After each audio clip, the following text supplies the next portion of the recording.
Цаана өрх мөндөд үзэгчтэй амралтын өдрийг аядахтаа сайхан өнгөрүүлж байна уу? За 7 хоног бүрийн амралтын өдрүүдэд эрхэм үзэгчид та бүхэндээ хүрдэг. Хүслийн жигүүр нэвтрүүлгийн нэгэн шин дугаар та бүхэндээ хүрэхэд хэдийнэ бэлэн болсон байна. За энэхүү нэвтрүүлгээ та бүхэн маань за Монгол улстай сансар болон DDH кабелийн телевизийн сүлжээгээр нийт орон даяар за мөн өвөр Монголын одон телевизийн солон хөтөлбөрөөр нийт элэг нэгтэй Монгол түмэн маань хүлээн аван үздгээр онцлогоо. За хүслийн жигүүр нэвтрүүлгийнхаа хүндтэй хоймортой бид соёл урлагийн салбарт манлайлан яваа эрхмүүдийгээ оролцуулан тэднийхээ хүсэл мөрөөдлөөр та бүхнийг аялуулдаг ийм сайхан уламжлалтай. За өнөөдрийн нэвтрүүлгээ бид Улсын драмын Эрдмийн театрын хөө Алтан тайзнаас та бүхэндээ хүргэх гэж байна. Энэ удаагийн маань нэвтрүүлгийн хүндтэй зочин Монгол улсын ардын жүжигчин Самбуугийн Саран Туяа эрхэм. Ингээд түүнтэй эсэнгийн сайхан ярилцлага хийгээд хүсэл мөрөөдлийнх нь ертөнцөөр хамтдаа аялъя.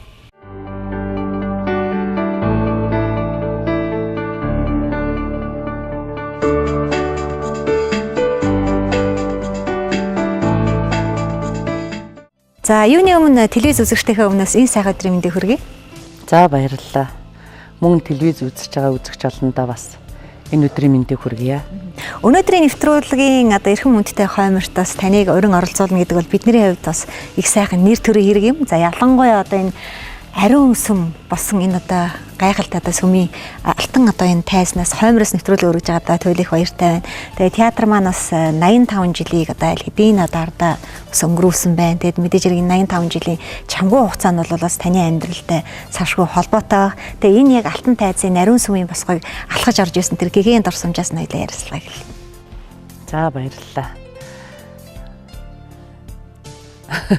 Их сайхан асуулт, сайхан ярилцлагаар эхлэх гэж байна. Юу гэвэл анх театрт алхаж орж ирсэн үе гэхээр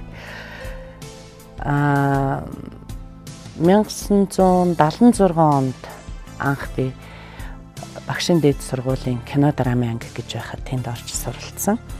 Тэгээд 4 жил болоод 80 онд энэ театрт жүжигчин болох гэж анх л хөл тавьж эхэлсэн. Тэр цагаас хойш өнөөдрийн хүртэл энэ театраар овоглож, энэ театртаа өөрийнхөө амьдралын мэрэгжил хувь заяагаа холбоод ингээд явж байна да.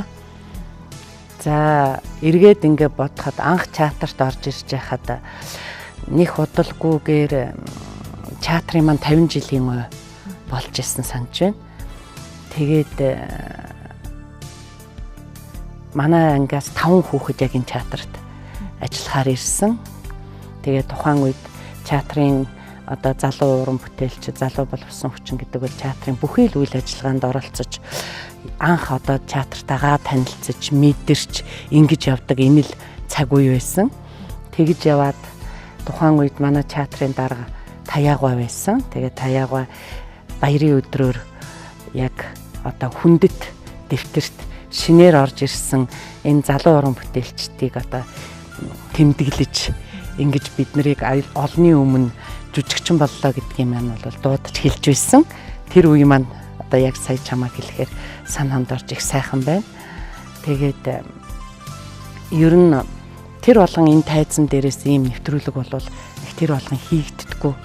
Харин энэ удаа театр маань энэ боломжийг гаргаж өгч байна. Энэ маань юу гэсэн үг вэ гэхээр удахгүй театрын маань 85 жилийн ой болох гэж байна. Тэгээд энэ ойдоо зориулж уран бүтээлчтэй бас театрын зүгээс үзүүлж байгаа айгүй том хүндэтгэл гэж миний хувьд бол бодогдож байна. Тийм учраас яг үнэхээр яг сайхан алтан тайз дээрээс ингээд үзэгч түмэнтэйгээ телевизээр уулзж яана гэдэг бас сайхан хэрэг юм да.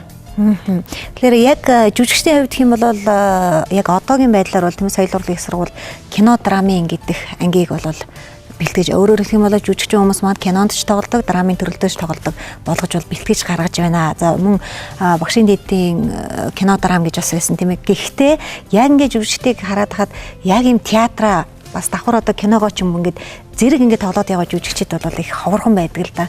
Таны хувьд хэм бол тайзны зөвхөн бүтээл биш төдийгөө дэлгэцийн бас олон гайхалтай бүтээлүүдэд тоглож өөрийнхөө залуу насаа ч юм уу тийм үлдээсэн их тийм ховорхон азтай завшаатай мэдээж чадaltaй жүжигчдийн нэг гэж бол би боддог л да. Тэгээс дэлгэцийн бүтээлүүдээс бас онцлог зүйтэй авах гэж бодож байна.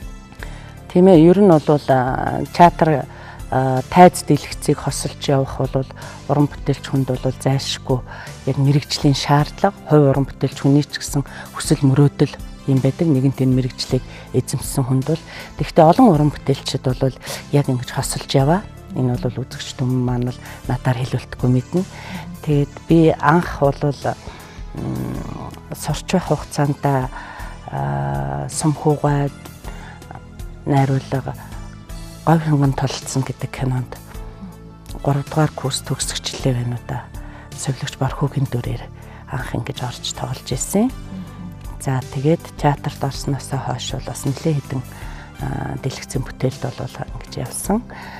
Театр бол уран бүтээлчдээ энэ боломж болцоог бол бүрэн гаргаж өгдөг.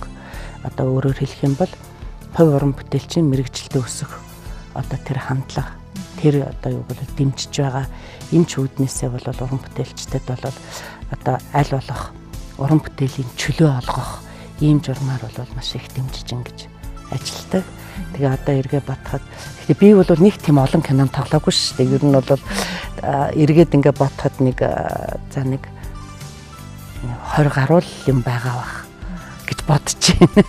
Зарим нь бол одоо бүр ингээл 100 муу гараа явцсан байдэн шүү дээ. Тий. Залгаж үжигч тийм нэ. Ер нь бол тийм мундаг л да. Тий. Би ч одоо хайшаа юм бэ бас голомхоо зантаа мó. Тэр болгон бас урилгыг хүлээж аваад чаддаггүй маа.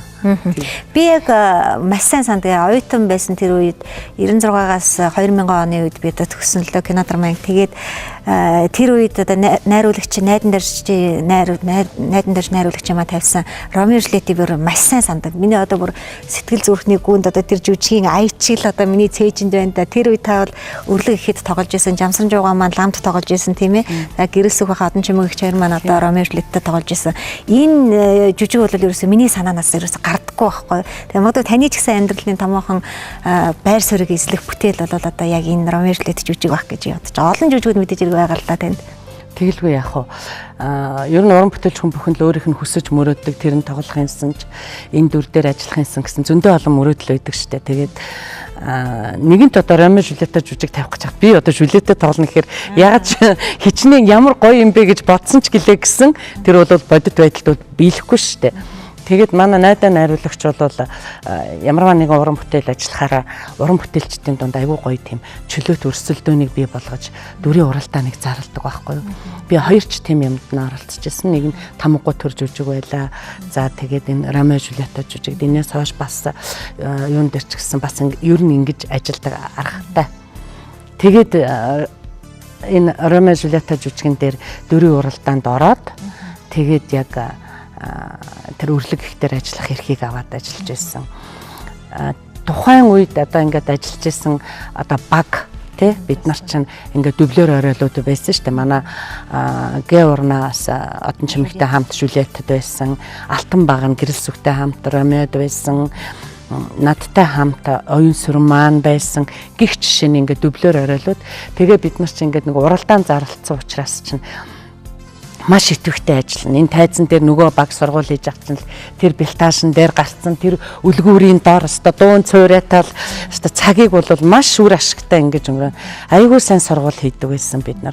Тэгэл тайзан дээр найруулагчид гараад үзүүлэхэд юм та нар ч одоо хизээдий бэлтцсэн гэмээр тий. Ерөөсөө бэлэн байж тээ гэж хэлэхээр найруулагчаас тийм үг сонстол бие дааж айгүйх ажилтдаг байсан. Яг тэр юм маань санагдаж байна. Үнэхээр тухайн үед 96 онд ажилласан манай Ромео Жюльетти бол миний ч гэсэн зүрх сэтгэлд маш тод санагдаж байна. Ер нь бол байдаг. Тэр хөгжим ямар гоё гэчээ. Тий болгон битсэн шүү дээ. Айгүй гоё. Ингээл ястаа нэг огшоол явчихдаг шүү. Яг ингээл айгүй гоё наалтсан тийм Монгол Жюльетти хоёр хоёулахна ингээл нэг тай зэрэгэл гүйдэг тэр хэсгийг санаж байна. Ямар ч залуу хосууд тий ямар ч залуу үзэгч тэрийг хараад айгүй гоё тэр хайр сэтгэлийн юм мэдрэхгүй байхын аргагүй. Өстой гоё. Яг ингээд аян ингээл аялгауг нүртэл сонсоод байхад энэ Монгол зохиолчийн зохиол гэж ер нь бараг сонсоод энэ хаанхын сонгодог бүтээлийн эсвээс ингээд ямар гоё наалдсан байсан бэ. Тэр бол үнэхээр бас гайхалтай жүжиг болсон гэж би боддог. Тэгээд ер нь бас юм жүжигчдийг орохоор би энэ асуудаг л да. Ер нь сонгодог бүтээлд нэг сонгодог бүтээл тоглож жүжигчин бүрэн хэмжээний их сургууль төгсөндөө тэнцсэн гэд. Тэгэхээр та бол бас нэлээдгүй олон их сургууль төгссөн байж таарах гээд байна да. Тэглгүй яг анхнаасаа л ер нь л чи ч өөрөө мэдж байгаа мэрэгжлийн багш нар маань те ер нь тэгж ярьдаг. Энийний цаана их сургуулийн дайны тэр бүтээл дээр одоо судалгаа хийж ажиллаж одоо жүжигчний өөрийнх нь хандлага бүр тэр дайны хөдөлмөр зарцуулдаг л гэсэн энэ утгаар л одоо тэгж хэлдэг байх гэж би бодож байна. Үнэхээр одоо яг сонгодог жүжигэн дээр ажиллахад бол ер нь бол ухаад барахгүй шүү дээ. Гоё штэ. Тий, яг л үнэн найруулагч нарын хэлдгээр өстой мөлжүүртэй. Тэгээд одоо энэ яг амьдралд үний юм да гэж батлах юм юу вэ гэхээр Холливуудын алдартай жүжигчд биш шүү дээ. Одоо киногоор дандаа дэлгэцийн бүтээлээр явдаг улсууд бол одоо Бродвейд ирж за нэг өөрийгөө цэнэглэе гэж ингэж ирж жүжигэн тоглодог гэж байгаа шүү дээ. Тэгэхээр эн чинь жүжигчин хүний яг тэр жүжиглэх мэдрэмж, тэр жүжигчний тийм мэрэгжлийн одоо энэ ур чадвар гэдэг юм бол байнгын ажиллах суур хундамт нь бол жүжигтэй сонгодог жүжиг. Энэ бол бүр зайлшгүй үнэ. Яасан шадруу хүн ба. Чи дуурахгүй юу? Хэлцэн дадчихаа юу? Чи дуураач. Би чамаа дуургаад өгөөл та. Чи яасан шадруу авгаа юм? Маа ингэж дуурахгүй. Би чамд ингэж оромж чадахгүй мэдүү. Би зайдаа чамаг амраа. Яваа мэдүү. Чи яв. Чи хайчих нь. Чи ингэж явах нь. Маа ингэж яваарай чи. Чи энэ хувцас яах вэ? Чи бодооч.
Тэгэхээр та бол яг драмын урлагийн төлөө одоо цохилох зүрхтэй хүний нэг одоо хүн болгон мэдээж ирээд мэдж байгаа. Та яг Усан драмын эрдэмтний театрын хажуудаа драмын мэргэжлийн жүжигчдийн төв үдийг бол байгуулж чадсан. За тэр маань одоо үнэхээр өөр өгөөж тийм ээ та гэгээ мууза гэдэг одоо гайхамшигтай наадмыг санаачилсан. За энэ наадам маань жилээс жилд ирэх тусам жавхааж иж тийм ээ бүр олон улсын хэмжээнд болж жүжигчд маань за бүр энэ гэгээ муузад би зариулж нэг юм бүтээл хийх юм шүү гэж ялангуяа одоо орон нутгийн театрууд ч гэсэн гэгээ муузад зариулж уран бүтээлээ тойрогдог болсон нь бол одоо хэдийнэ нууц биш болсон. Тэгээд энэ драмын урлагийн төлөө юм цохилох зүрхтэй хүн байна гэдэг бол энэ урлагийг хөгжүүлэхэд ялангуяа одоо энэ урлагийн төлөө өөрийнхөө амьдралыг зориулсан жүжигчдийн уран чадварыг ахихад одоо маш их том гарц гүүр нь болж чадсан. Тэгээд энэ наадмынхаа тухай ер нь яг яагаад бас энэ наадмыг бас ингэж санаачлах болов одоо өдийдээ одоо мэдээж маш их том их зам үүрийг бол та туулсан байж таарна шүү дээ. Яг санаачлах болсон шалтгаан. За баярлалаа. Драмын мэргэжлийн жүжигчдийн төвөж анх байгуулагдахтаа бид нар ийм нэрээр явж байгаад одоо 10 дахь жилээс эхлээд наадмынхаа 10 дахь жилээс эхлээд бид нар нэрээ Гэгээмус Актим гэж ингэж өөрчилсөн. Өнөөдөр бид нар бол Гэгээмус Актим гэдгээр төрийн бас байгууллага маань нэрлэгдэж явж байгаа. Яагаад энийг байгуулах болсон бэ гэхээр тухайн үед ер нь л нэг ийм одоо манай залуу жүжигчин Отхонбаат гавьяач жүжигчин Дэмэд Баатар Пүрвсүр ингээл бид хэд нэг залуу байсан да ер нь тий ярьж сууж байхдаа уран бүтээлийн талаар яриа ингээл ярьж байхдаа үгүй одоо бас нэг юм яг уран бүтээлчдийг дэмжсэн яг тэрүүгээрээ тэгээд театр болоод тий бусад одоо яг энэ урлагийн чиглэлийн байгууллагуудыг хийж амжаагүй юмнуудыг нэг хэдүүлээ гоё хийж энийг ингээд залуучуудыг хамруулдаг байх юмсан гэдэг үүднээсээ энэ одоо төвийг байгуулж тэрний гол одоо шалгуур гол одоо зарсан зорилгондоо хүрэх үр дүнг харуулах юм бол Гэгээмус наадам болсон. За наадамд үнэхээр уран бүтээлчд орохын сан гэж хүсэж хүлээж идгийн одоо яг гол юм нь юу юм бэ гэхээр миний хувьд бол ингэж боддог. Энэ наадам яг мэрэгжлийн үнэлгээ цэгнэтийг өгдөг. Яг мэрэгжлийн шүүгчс шүүдэг. Тийм учраас яг мэрэгжлийн минь үнэлгээг авах гэж өөрөө ер нь хаах нь явна гэдгийг мэдэх гэж, мэдрэх гэж тийм ээ тэгж хүсдэг. Тийм ч учраас наадам маань ер нь чиний хэлдгээр нэлээд өргөжж одоо олон улсын хэмжээний болсон. Өнөөдөр энэ олон улсын хэмжээний болж байхад бол наадмын зохион байгуулж байгаа манай Гигамус Академийн үндсэн гишүүд гэж байдаг. Үнэхээр цэцэг шиг 10 хүүхэн байдаг.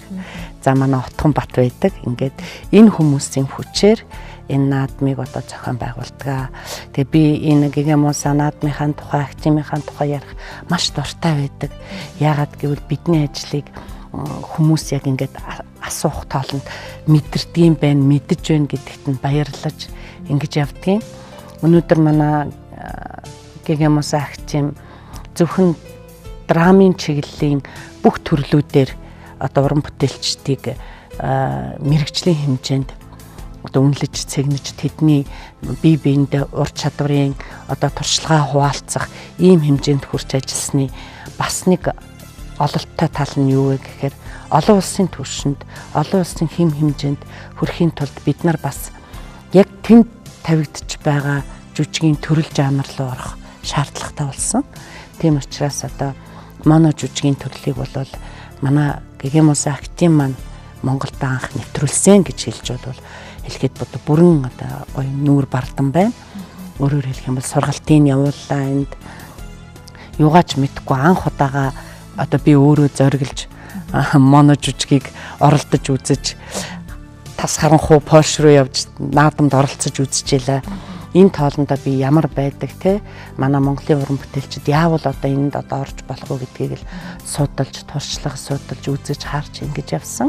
Энийхээ хүчинд эндээ ирж би сургалт явуулаад тэгээд яг моно жүжигийн төрлийг музагийн одоо нэг төрөл болгож ингэж оруулсан. За энэний дараагийн шат бол одоо бид нар одоо мэрэгжлийн хэлээр бол биомеханик буюу физикал театр гэж яригддаг. Энэ тал руу одоо бид нар чиглэлээ хандуулж байна. Ирэх жилээс одоо наадам маань 2 жилд нэг удаа хийгдэг болж байгаа шүү дээ. Тэгээд ирэх жил болохоор бид нар яг энэ чиглэлээр 2 жил сургалт авахаар одоо хүмүүстэйгээ яриад өөрөөр хэлэх юм бол найруулагч нар болон яг мэрэгжлийн одоо уран бүтээлч продакшнууд байдаг штэ. Бүх энэ хүмүүсийг хамарсан. Одоо ер нь олон улсын одоо театрын энэ дэвжээ тайз бол олон урсгал чиглэлийн юмнууд явж штэ тий. Тэгэхээр бид бас зэрэгцээл суралцах хэрэгтэй. Тэнлүү бол одоо чиглүүлнэ гэсэн бодолтой байгаа. Тэгэхээр та бүхэн ярилцлага за Монгол улстай одоо сансар болон дидиш Кавлын телевизийн сүлжээгээр одоо Монгол орон даяар үзэгчтэй өрхөөс гадна өвөр Монголын одон телевизийн солон хөтөлбөрөөр бол эдгэнэгтэй монголчуудад маань хүрдэг. Яг одоо өвөр монгол хэлээр явдаг бүтэн одоо 24 цагийн эфир байдгаас ердөө 30 минутын ар монгол хэлээр явдаг нэвтрүүлэг нь бол манай нэвтрүүлэг байдаг. Одоо өнөөдөр та бүхэн ярилцлагыг одоо нийт эдгэнэгтэй монгол түмэн маань үзэж байгаа. Орсын албаны улсын одоо халимаг таваа за мөн одоо бүгд найрамдтад ард тусаас ажиллаж амьдардаг өвөр монгол түмэн маань хүрдгээ. За ялангуяа хоёр хөршийнхэн маань бас энэ Гигамус наадмыг зорин ирэх цоол сүүлийн үед бас тасрахгүй байгаа тийм ээ. Тэгэхээр мэдээж хэрэг бас драмын урлагаар хичээлж байгаа, драмын урлагийг сонирхож байгаа олон залуучууд бас үзэж байгаа гэж бодож байна. Тэгээд бас академи маань хаалга бас тэдгээрт маань нээлттэй гэдэг бас таны өөрийнх нь дуу хоолойгоор сонсох хэрэгтэй байх гэж бодож байна. Тэгэлгүй яг хуу ер нь бол өнгөрс олон улсын наадам болсон хугацаанаас хойш бол манай наадамд бол өвөр Монголын өвөр татс хорны одоо уран бүтээлчд болон Туваагаас, Бурятаас уран бүтээлчд бол бүрэн бүрэлдэхүүнээрээ ирж оролцож тэд ч гэсэн бас яг өөрсдийнхөө ур чадварыг манай энэ театрын алтан тайзан дээрээс Монголын уран бүтээлчдтэй энэ зэрэгцэн өрсөлдөж мөн бас тэгээд тодорхой номинацуудаар бол цом авч исэн ийм сайхан өнгөрсөн үеийн түүх байна. Энэ маань бол тасрахгүй үргэлжилнэ гэж миний хувьд бол одоо итгэлтэй хэлж байна. Яагаад гэх юм бол одоо ч гэсэн одоо бид нар 2 жилд нэг удаа болгоцсны дараач гэсэн одоо уран бүтээлчлийн одоо түншүүд гэж хэлнэ шүү дээ. Тэд нар маань хүртэл бид одоо дараагийн жил ийм бүтээлээр ороход бэлэн байна гэсэн одоо ихний мэдээллээ яг альбан журмаар биш одоо яг ам ярилцлагаараа ингэж бол өгч байна. Тэгээ энэ маань бол мэдээж бид нарын үйл ажиллагаа тасрахгүй цаашаа үргэлжлэх юм аа. Тэгэхээр элэг нэгтэй монголчууд гэж би бүр сайхан хэлмээр байна. Бид бол энэ одоо их Монголынхаа тайзан дээр энэ урлагаар нэг гэр бүл болж театр гэдэг дээврийн дор хамтдаа цуглаж хийж бүтээснэ. Нэгэн үдэш одоо яг үнэлүүл цэгнэж энүүгээр хамт олон найз нөхдийн маань хүрээ мэрэгжил нэгтэй найзуудын маань хүрээ өргөжинд хэлэх ийм сайхан мөчийг бол манай Гэгэм Муза наадам маань олгодог юм аа. Та нөхдийг ирэхэд манай наадмын маань үе таалга үргэлж нээлттэй байх болноо. Хүрэлцэн ирцгээгээрээ гэж уурах байна. Тэгэхээр авиас гэдэг бол яхаарахгүй удамшдаг гэдэг тийм ээ. Тэгээд ялангуяа одоо таны бие хөө тамирыг би дурдахгүй өнгөрч болохгүй нь л дээ. Тэгээд яг одоо шинэ залуу үеийн төлөөлөл за маш олон сайхан гайхалтай дэлгэцийн бүтээлийг тойруулж одоо таны хөө одоо хэдийнэ бас хүмүүст танигдсан одоо юм гайхалтай уран бүтээлж болжээ. Тэгээд энэ магадгүй одоо хүмүүс хараад энэ үнэхээр авиас удамшдаг гэдэг бол үний юм аа гэсэн тийм ойлголтыг бас хөрвүүлдэг болов гэж боддог л да. Та бас мэдээж хөөгээрээ бахархдаг баг. Тэглгүй яах вэ? Гэхдээ би энэ яг утам гэдэг юм байдаг байх гэж бодоод байгаа шүү дээ. Ер нь эргэн тойрондоо байж байгаа бас яг ингээд уран бүтээлч гэрүүлүүд байна. Нэрэл тийм юм даа л гэж харагдах юм. Жишээ нь одоо манай Цэрэн давг ах Минбаяр ихч хоёрын хүүхэд нь бас л яг найруулагчийгаар ингээл явж лээ. За тэгэл жаргал сайхан урнаа хоёрын маань хүүн оператор хийгээл явж лээ. Тийм яа хөсөө өсөөг бол татдаг. Тийм ерөөсөө л ингэдэг юм шиг л надад санагдаад идэгэн шүү дээ тийм. Тэгээд яг би бол хүүгээрээ бахархдаг. Заримдаа ч боддгийн анх нөгөө сургуульд орох гэж хахад нь бол чиний жүжигчин болно. Юу эсийн ерөөсөө болчих зүгээр л худлаа хөөрч явахгүй юу гэчээд серб руу би нэг юунд яваад сургалтанд яваад өгсөн. Юмаа бэлдээ вэрий гэхтэн чи тэгдэг юм гэж хаа байсан гэд заримдаа тэрийгэ бодоод хөөрхөдөө мөөгээ тэгж хэлжсэн гэд ямар та нэг удаа нөгөө Гэгэм Муза наадам дээр цам авчаад ээж аваа та хоёр татгалзаад байсан харвуу гэд цамаа ирчээ тэгж яхад би бүр өөрөө ирэхгүй хүүгээрээ бахархаж байсан. Үнэхээр миний хүү яг л өөрөөрөө л зүтгэж явсан. Энэ театрын босго их өндөр шүү дээ. Тэгээд энэ театрт орё гэсэн олон сайхан залуу уран бүтээлчдэд энэ театрын үе таалга нээлттэй. Тэгтээ тэр босхийг давж ээж л ордог. Өөрөөр хэлэх юм бол театрын дэргэд театр студ гэж ажилладаг. Тэгээд тэр студид байжгаад нэг жил одоо мэрэгшүүлэх журмаар театр маань ажилладаг. Тэгж байгаа яг мэрэгжлийн жүжигчин болж үгүй юу гэдэг шалгалт өгдөг. Манай хүн бас нэг удаагаас унжил лээсэн. Тэгэл зүтгэсээрэн байгаад л тэгэл яг л одоо бас яг мэрэгжлийн жүжигчин гэдгийг бол баталж нотолж чадсан. Тэгээд өөрийнхөө хүсэл сонирхлоор одоо бас энэ кино найруулгын юмд бол хүчээ үзэл явж байна да.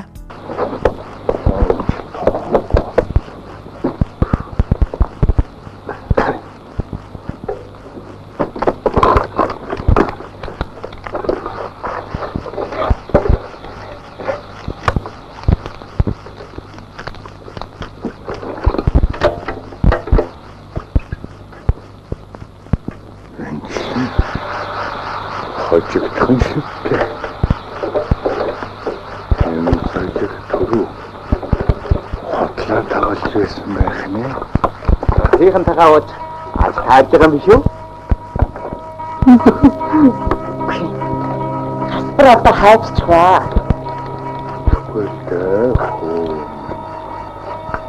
Бахад нийтээсээ тэнэд алга болчихлоо. Ядаж усаалаа. Түлээ модчлоо.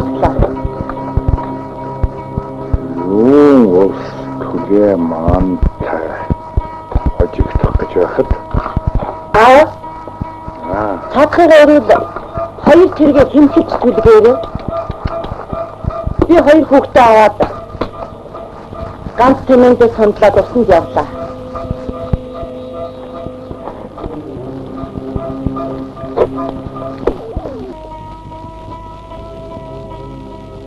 Айц.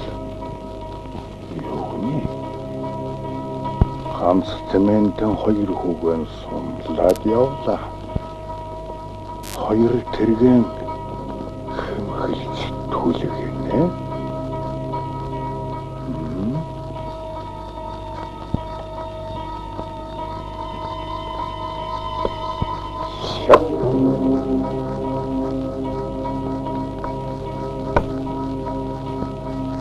Идэв шаг.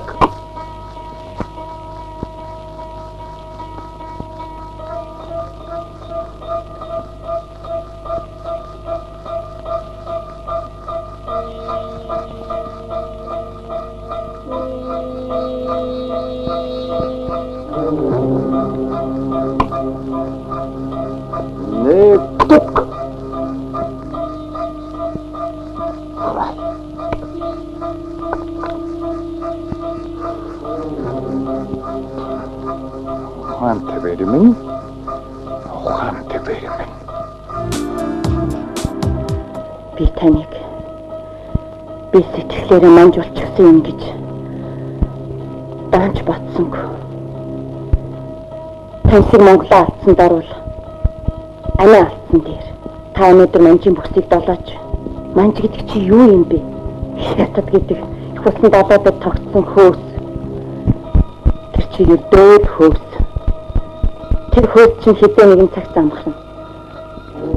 Та ч муу ялгаагүй амхна шүү дээ. Аюун дада хүний өвд амжаагаа болоод эми мандаагахаар хөөхөн. Магадгүй манжи хаанч таадах байсан билүү? Өвч.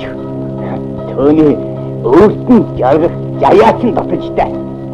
Түү чөвлөм. Атгамжаа.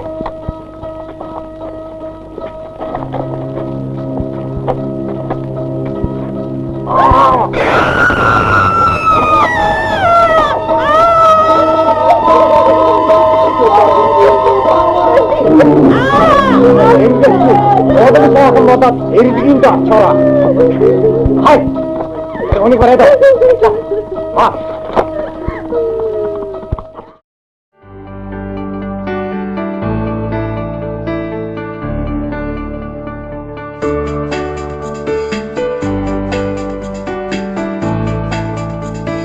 Тун удахгүй театр маань 85 нас хүрэхнээ. За хэрвээ магадгүй хүний насаар бодоод үз 85 л асар өндөр тоо.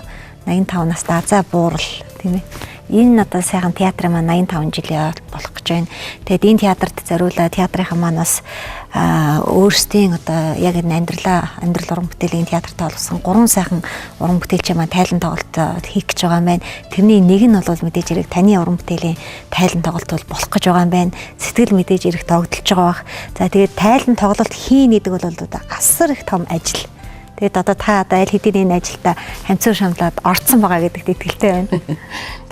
Үгүй яах вэ тэгэл бэлтэж байна.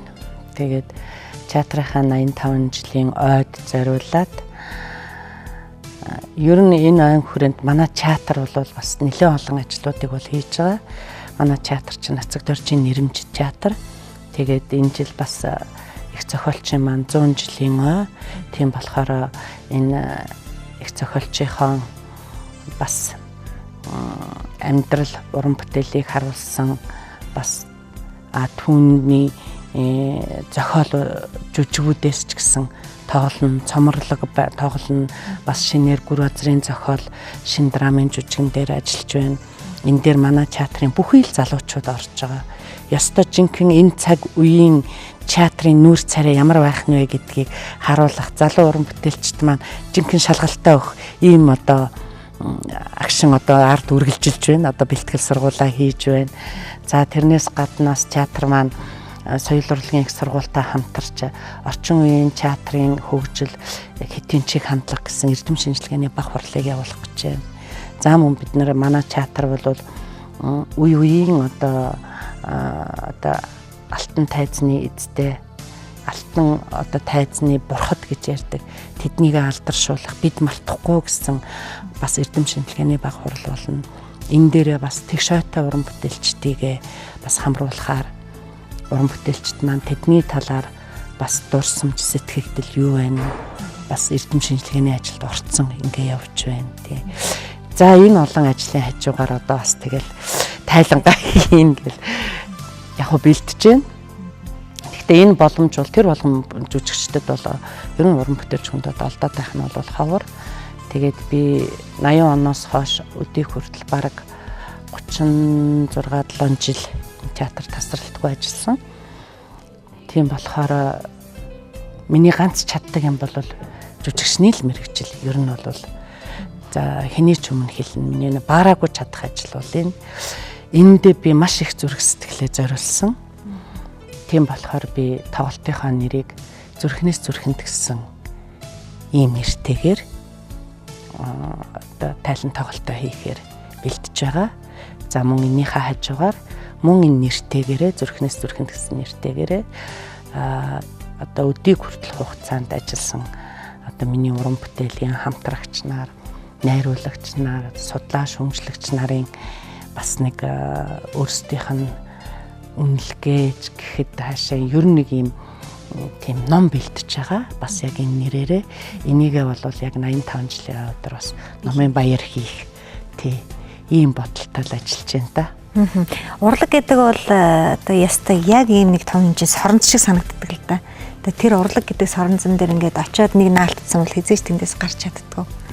Тэгээд тийм бас их гайхалтай зүйл байдаг. Нэгэн талаад урлагийн тоогоороо нэг өнгийгээд орслол хизээч тэр тоогоноос бол гарч чаддгүй. Тэгээ магадгүй Саранцвэ гэдэг хүн тэр урлаг гэдэг соронзонд татагдаагүй байсан бол гэж та ер нь бодож үзчихсэн үү? Ямар мэрэгжилтэй хүн өдөрт явж явах байсан бол гата мэдгүй. Анх нь бас л ээж аав хоёр маань ч гэсэн намайг бас яг тэгтгэлээсэн. Чи жүжигчин болж чадахгүй. Тэр чи их тусгай хүмүүс одоо чи юу тийм юм байдгийг л гэл анх бас тэгжилээсэн. Тэгээ би яах юм гээл нөгөө тухайн үе чи хүүхдүүд чинь бас тэгээ би ямар мэрэгчлээ болох юм гээ. Тэгэхээр намайг чи уг нь хилээ дагнаад явуул их гадаад харилцаа яасан ийм л хүн болно доо эсвэл орос хэлний багш болдог ч юм уу гээл манай аав ээж хоёр тэгж ярьдаг байсан. Гэхдээ яг тэг гэж намайг бүр яг ингэж түлхүүрдэггүй. Зүгээр л нэг ярианд тэгж ярьдаг байсан. Тэгэл би өөрөөрөө зүтгэсээр яваад л намайг хөглсөн юм гэх юм бол энэ хуучин одоо хүүхэд залуучуудын театр нэмлэг гэгэрлийн ордон дээр байсан шүү дээ. Одоо энэ River Sound илүү юу лээ? Эргэн дурсгууч илүү юу лээ? Энэ одоо нэг тийм нэртэй болцсон байгаа шүү дээ. Заримдаа хажуугаар нь явахаар их гоё санагддаг шүү дээ. Тэгээ тэнд байж байхдаа тэнд очиж жүжиг үздэг байсан. Айгүй их жүжиг үзнэ. Тэгээд тэрээс их нөлөөлсөн байна. Нөлөөлсөн. Тэгээд яагаад нөлөөлсөн гэхээр бид нарыг тоож харсан байхгүй юу? Манай ангийн отхон гэрэл гэдэг охин. Тэгээд би нараа гэдэг охин бидэд хичээл тараал очиж жүжиг үзчихдэг. Тэгсэн театрын хүмүүс хараад мэдсэн. Тэр айгүй нөлөө. Энийг сонирхолтой биш энэ гурван хүүхэд. Тий эднэр ингээл байгаад байна гэд. Тэгээ яасан чинь нэг Кепалчиш хүү гэдэг нэг жүжиг тавиад хувьсгалч хүү шүү дээ тийм ээ. Тав шуутай малгай. Яг үнэн тий. Муу жалдан талигаас ташгүй ах явдаг байсан. Тэгсэн нөгөө хүүхдүүд хэрэгтэй болоод масавканд айгүй хацтай тэгэж орсон байхгүй. Тэгээ би ч бүр ийм уртаа өстэй. Тэгээ нөгөө нэг ийм малгаан дотор нь хийхээр л овоож ингэж унцгаал болдгоо. Үгүй бүр тэгээд манайх чинь тэгэхэд гэрт байсан нөгөө хашаанд чинь жорлон гадаа байдаг штэ тий. Тэгээ би бүр нэг хайч бариад үсээ тайрах гэж энэ төр бүрдэл бодож ирсэн. Гадаад хүүхдтэй Орос хүүхэд тоглох гээд байдаг. Гэтэл Монгол урт үстэй байгаа. Урт ус чинь ингээ овоогоод тахгүй малгаан дотор хийчихээр богинохон болчвол овоохгүй штт. Нөгөөдөл маань ингээл яачдаг өмсчгөр ингээл эрэгтэй хүүхд болоод тэгэл модон сэлэн эрэгтэй хүүхэд тоглож исэн биз дээ. Тий. Тэгээ модон сэлэн барьны ийм богинохон шарваартай их гоё дурсамж гоё байсан. Тэгээд тэрэнд нилээ ингэж яваад яасан чинь цалиу өгсөн штт. Тэр үеийн тий 25 төгрөг ягаан өнгөтэй ингээ 25 төгрөг өгчихсэн тий. Тэгэл өстө нөгөөтгөр өөрийнхөө хамгийн дуртай юмнууд дахиатай чихэр мэхэр аваад манай одноо гэдэг дүү яг тэр үед нөгөө спортын гимнастикаар явдаг байсан. Тэр дүүдээ купальник аваад ямар ч үнэтэй байсан юм мэдхгүй их л юм авсан юмдаг би юу имэдээ ингээл нөгөө нэг икра биш тэ ногоо шилтэй одоо орсон икра тэрийг талхан дээр тавьж идэх айгүй дуртай. Тэрийг хүртэл аваад. Тэгэл мөнгө үлдээл ийсэн юм а тэр одоо ер нь одоо бодоход ер нь бол нилээл их л мөнгө байсан санагдаад байна. Тэгээ урлагийн хүнийг хараад одоо жишээлбэл яг одоо нэвтрүүлгийн өмнө үзээд сарантай жүжигчин шиг ийм сайхан жүжигчин болохоос ингээл хүсэл мөрөөдөлд хөтлөж байгаа хүүхдүүд байгаа хэл да. Яг ингэж жүжигчдийг хараад гаднах өнгөнд хүмүүс их дурлдаг. За магадгүй одоо тимдээч бараг одоо энэ яг кино драмын анги гэдэг бол нэгэн төрлийн бараг бизнес маягийн болчихсон тийм ээ. За зөвхөн соёл урлагийн сургууль дээр бэлдээдэг байсан бол одоо кино урлагийн дээд сургууль, зохион, радио, телевизийн дээд ч гэдэг юм уу тийм маш олон ялангуяа хувийн сургуулиуд бол жүжигчний анги маш их төгсөгдөг. Гэхдээ яг ингээд ялангуяа одоо соёл урлагийн сургуулиуд ингээд өөрөө бас ингээд ажиллаж байгаагаар хараад одоо тухайд бол 20 хүүхэд кино драма ингээд нэгдүгээр курст орсон байлаа гэхэд яг төгсөхдөө 10 юм уу 8 9 хүүхэд нь төгсдөлтөө тэгэд энэ мэрэгжил гэдэг бол хүн харахад бол их сайхан мэрэгжил их гоё хүний нүдэн дээр их гоё яваад байгаа юм шиг боловч асар их одоо хөдөлмөрийн үр дүнд одоо хүний одоо тэр жинхэнэ одоо тэр босхыг одоо давж чаддаг жүжигчин гэдэг одоо нэр төрх босхыг давж чадах хүртэл одоо асар их одоо төвчээрийг бол шаарддаг ийм мэрэгжил байдаг л да. Тэгээ яг үзээ сууж байгаа. Магадгүй энэ мэрэгчлийг би сонгохойсон гэж хүсэж байгаа залуу үеийнхэндээ та хандаж бас нэг сайхан үглээж гэж. Бидний мэрэгчил сайхан, үнэхээр сайхан. Яг үнэн чиний хэлдгэр хүн гаднаас нь хараад одоо биширч даган дуурайх ийм хүсэл эрмэлзлийг бол өөрөө ирэхгүй төрүүлдэг. Энэ буруу биш шүү дээ тэр хүний. Энэ бол урлагийн гоо сайхан, урлагийн гоо зөв гэдэг бол аяндаа ерөөсөө хүнд нөлөөлөх нөлөө. Гэхдээ яг энэ мэрэгжлийг эзэмшээ, энэ мэрэгжлийг одоо би сонгоё, би одоо ер нь чадах юм шиг байна гэдгээ хүүхдүүд бол хамгийн эхний үзүүлэлт буюу эхний өөртөө тэр мэдрэмжийг нэг л юмнаас аваад байдгийг. Би дуулдаг шүү дээ. Би шүлэг уншичдаг штэ. Би жоохон галзуу штэ. Гэх мэт ингэж яриад тэгэхээр л жүжигчин болчих юм шиг. Ингэж яриад идэг. Тэгээд би энэ дээр юу гэж хэлэх гээд байна бол хамгийн түрүүнд сонирхож байгаа хүүхэд байх юм бол өөрийгөө л таньж мэд. Өөрийгөө л таньж мэд. Үнэхээр надад одоо яг энэ авьяас байна уугүй юу? Би яг үнэхээр хүсээд байна уу? Зүгээр өнгөцгөн хараад л зүгээр би тий дурлаад биширч шүтээд гайхаж бишрээд ингээд байна уу? Ерөөсө тэрэн дээр өөрийгөө л таньж мэдэх хэрэгтэй. Тэгсэн цагт бол чи тууштай явах одоо бүх зам бол аяндаа урлагийн юу бол тэгэл өмнө нээлттэй л болно л та. Тэгэхээр нэвтрүүлгийн маань нэр хүслийн жигүүр мэдээж хүн болгонд хүсэл мөрөөдөл байдаг. За хүсэл мөрөөдлийн орон зайны хувьд хэм л мэдээж өгөө гэдэг байх гэж боддог л та. Одоо за нэг одоо нэг ингэчгэн тэгчгэн за эсвэл одоо бүр магадгүй одоо насан туршийн хүсэл мөрөөдөл гэдэг мэдээж орон зайны хувьд хэм бол өөр өгөөд байх. Тэгээ би таны яг хамгийн ойрхны чинь хүсэл мөрөөдлийг садсаа гэж бодож байна. Магадгүй одоо эндээс гараад цаа нэг тэгчгэнсэн тэр маань би илчээсэй ч гэдэг юм уу тэрийг сонсоё гэж бодож. За миний ойрхны одоо бүр одоо яг энэ цаг үед гэх юм бол би нэг жоохон эрдэм номын юмр бол нэг жоохон цаг зарцуулаад байгаа л та. Тий, тэгээд тэр юмныхаа л ард гарчих юмсан л гэж бодоод байна. Надтай бол их цаг барсан, их цаг зарцуулах шаардлагатай. Түүнээс мундаг эрдэмтэн одоо тийм хүмүүст бол өөстө хорооны үзүүрээр хийчих юм л та. Тэгтээ надад бол нэг тийм номын юм бол байгаад байна. Тэгээ тэрнийхээ ард гаргал тэрийг хийцэн байхад бол бас нэг өөрийгөө нас явцсан гэж бодохгүй шүү. Жигүүртэй байна л гэж бодсон шүү. Яг одоо тайтер өмнөд их гоё цэцэг байна л да тий. Яг ийм гоё ийм цэцэгтэй, жимстэй, одоо ан амтантай гэд нэх гоё тийм тус одоо яг энэ бидний магадгүй дэлхийн шиг ч юм уу урлаг гэдэг нэртэй ийм тустай ийм том ийм ертөнц байна гэж та дотроо төсөөлөн бодоод тэгээд тэрэн дээр ингээ та нэх гоё жигүүрээ дэлгээд нисэж яваа шоу гэж өөргөө төсөөлөн бодоод сарантын ардын жижигчин маань ямар шоу байх вэ?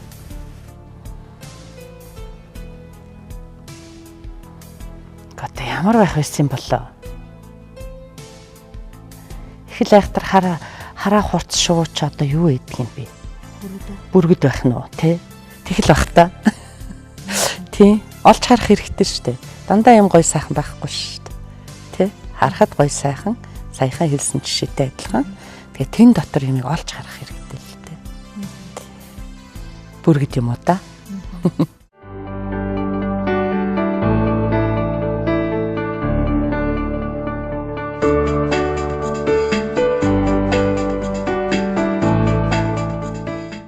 За нэвтрүүлгийн маань ерөнхий ивент тэтгэгчээр Arctic Finland House гэдэг ийм компани оролцож байна. Энэ компани маань хувьд хэм бол 100% цэвэр байгалийн гаралтай түүхий дээр үе цэвэр мотор хийгдсэн гайхамшигтай байшингуудыг Финляндаас Монгол руугаа нийлүүлдэг ийм компани байгаа. Байшин болгоноос өөр онцлогтой. Байшин дотор хэрэглэгдэж байгаа аяг тавг халбанаас болоод бүгдээрээ цэвэр мотор хийгдсэн ийм гайхалтай байшингуудыг оруулж ирдэг. За тэрхүү байшингийн маань яг төв хэсэгт нь байдаг энэ модон тавг болон за энэ хөө эдэний дээжийг би бас танд өнөөдөр гардуулж өгөх гэж байна. Тэгээд ямар гоё юм бэ? Чимэг болохолтгой дээшээ харсан сав таны зочдыг дайлахаас хамгийн их гоё сайхан эдэний сав байгаасаа гэж хүсэж байна. За баярлалаа. Их баярлалаа. Тэгээ танд бас уран бүтээлээ амжилт хүсье. За баярлалаа. Ингээд